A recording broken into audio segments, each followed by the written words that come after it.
오늘도 6월 7일 새날을 주신 하나님께 감사드립니다. 우리가 하나님을 잘 믿고 하나님께 예배드리고 신앙생활을 잘 해도 위기를 만날 수 있습니다. 고난과 어려움을 당할 수 있습니다. 여러 가지 모양으로 다양한 길로 위기가 우리에게 찾아옵니다. 예외가 없습니다. 사람 때문에 시험에 들고 일이 너무 힘들어서 지치고 몸이 약해지니 의욕이 상실되고 죄책감에 짓눌리기도 합니다. 다 이러한 신앙의 위기를 만날 수 있습니다. 이러한 위기는 사람을 가리지 않습니다. 그런데 이러한 위기는 힘은 들지만 사실 근본적인 위기는 아닙니다. 성령이 역사하시면 하나님의 도우심 속에 우리가 말씀으로 위로받고 다시 일어설 수도 있습니다. 그렇다면 정말로 큰 위기는 무엇일까요? 진정으로 큰 위기가 있습니다. 정말로 두려운 위기가 있습니다. 9절 말씀 보니까 9절 한번 읽어볼까요? 예레미야 애가 2장 9절입니다. 시작. 성문이 땅에 묻히며 빗장이 부서져 파괴되고 왕과 지도자들이 율법 없는 이방인들 가운데에 있으며 그 성의 선지자들은 여호와의 묵시를 받지 못하는도다. 이 9절 말씀이 정말로 두려운 위기입니다. 예레미야 애가의 이 슬픈 노래들은 범죄한 가운데 이스라엘 백성들이 하나님의 진노를 당하고 벌을 받는 그러한 내용들입니다. 그 가운데서 성문이 땅에 묻히고 빗장이 부서져 파괴되고 왕과 지도자들이 율법 없는 이방인들 가운데 있으며 이방인들이 예루살렘을 짓밟아 버렸다는 뜻입니다. 그리고 그 성의 선지자들은 여호와의 묵시를 받지 못한다고 했습니다. 자, 이 말입니다. 선지자가 여호와의 묵시를 받지 못한다. 무슨 말입니까? 하나님의 말씀이 끊어졌다는 것입니다. 하나님의 말씀을 깨닫지 못한다는 것입니다.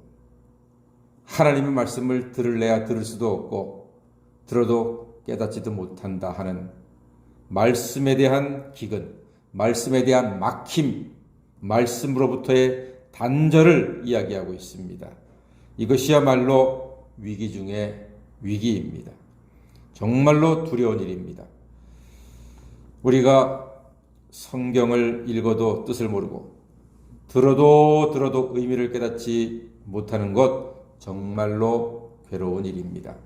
예전에 한번 TV 뉴스를 보고 있는데 갑자기 소리가 안 들리더라고요.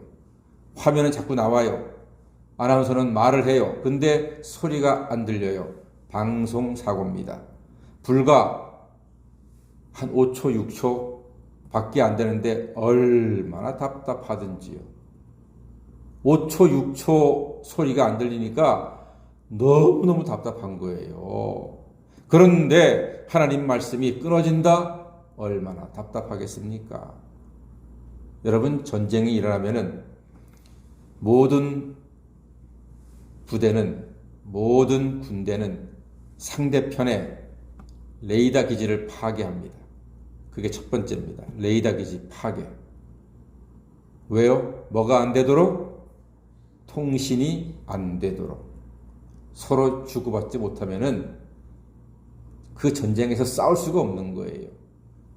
그리고 전투가 일어났다. 그러면은 상대편의 저격수가 제일 먼저 노리는 사람이 통신병입니다. 통신병은 이렇게 어깨에 메고 있거든요. 보여요. 멀리서 보면은, 아, 저 사람이 통신병이구나. 그 사람을 먼저 쏩니다. 연락이 안 되게, 두절되게. 그러면은 완전히 낙동강 오리알처럼 되고요. 서로 힘을 합쳐서 전쟁을 수행할 수가 없는 겁니다. 단절되는 게 이게 무서운 겁니다. 묵시가 끊어진다고 하는 것은 하나님과의 교통, 대화, 교제가 단절되는 것입니다. 나는 묵시를 받고 알고 싶은데 하나님이 막으시는 거예요. 이것은 진노의 날에 속했다는 뜻입니다. 나라의 입장도 욕된 일이고 근심과 애통이 온 백성들에게 더해가는 것입니다. 이스라엘의 죄로 성막이 무너지고 제사장이 멸시를 받고 있습니다. 죄로 인한 영적인 곤고함은 사람을 너무너무 힘들게 합니다. 그래서 선지자들이 여호와의 묵시를 받지 못하는 것이야말로 정말로 괴로운 일이고 힘든 일입니다. 죄로 인한 영적인 곤고함은 사람을 너무 고통스럽게 합니다. 성경은 말하죠. 양식이 없어서 주림이 아니고 여호와의 말씀이 없는 기근의 시대라고 말하고 있습니다. 그래서 우리는 하나님의 묵시와 말씀 뜻이 잘 증거되고 깨닫기를 간구하고 힘써야 할 것입니다. 겸손한 마음으로 회개하고 말씀에 순종하고자 할 때 하나님의 묵시는 우리에게 온전히 전달될 수 있습니다. 사랑하는 여러분은 말씀이 막히는 사람이 아니라 말씀이 열리는 사람이 되시기를 간절히 소망합니다. 아침마다 하나님 말씀을 들을 때 하나님의 묵시를 우리가 귀로 듣고 마음으로 깨닫고 우리의 손과 발과 입으로 겸손히 하나님 말씀에 순종하시는 복된 사람, 복된 인생 다 되시기를 주님의 이름으로 간절히 축원합니다. 아멘. 기도하겠습니다.